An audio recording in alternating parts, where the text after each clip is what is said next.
um dos livros que eu me dediquei a estudar, inclusive a minha exegese de ordenação ao Sagrado Ministério, eu fiz uma no Velho e outra no Novo. No Velho eu fiz sobre o livro de Isaías.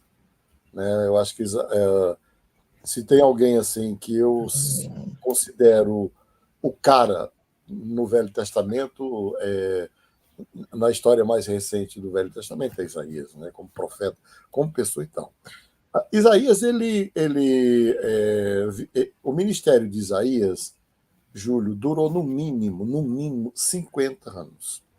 Ele foi vocacionado muito jovem, e a vocação dele, embora muitos acreditem, ao capítulo 6 de Isaías, não é no capítulo 6, é no capítulo 1. Né? Ele ainda era bem mocinho. Ali o Isaías do capítulo 6, parece que ele já tinha passado por todo o processo de formação, estava preparado. Né?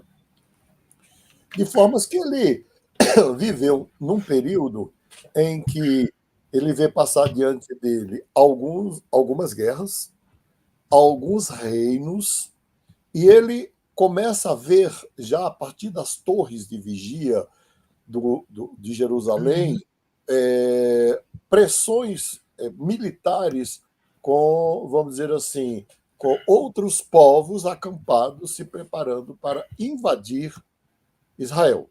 Então, o período do ministério, da profecia de Israel, de Isaías em Israel, é muito longo.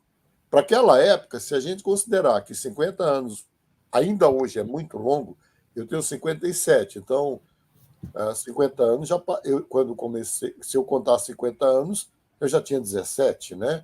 Então, possivelmente, Isaías devia ter mais ou menos essa idade, não mais do que isso.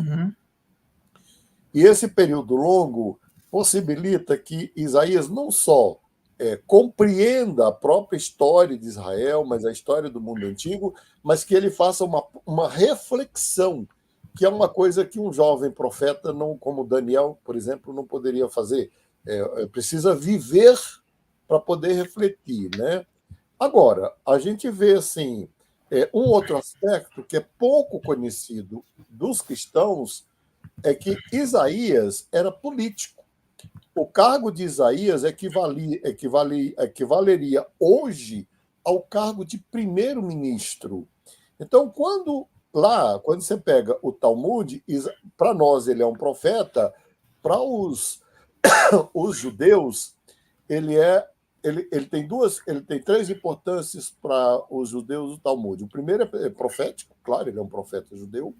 O segundo é como escritor, porque Isaías é o único que escreve. Se eu quisesse comparar mal aqui, é uma comparação mal, mas Isaías, para o mundo bíblico, seria o Machado de Assis aqui nosso. Então, ele é celebrado ainda hoje lá como profeta, como escritor e como político. Então, era um homem que tinha uma visão macro das coisas, não era uma visão assim, sem desmerecer, por exemplo, mas não era uma visão como a de Amós, que tinha a visão do campo, da boiada, da terra onde ele vivia. Não, Isaías tinha uma visão de todo o povo de Israel.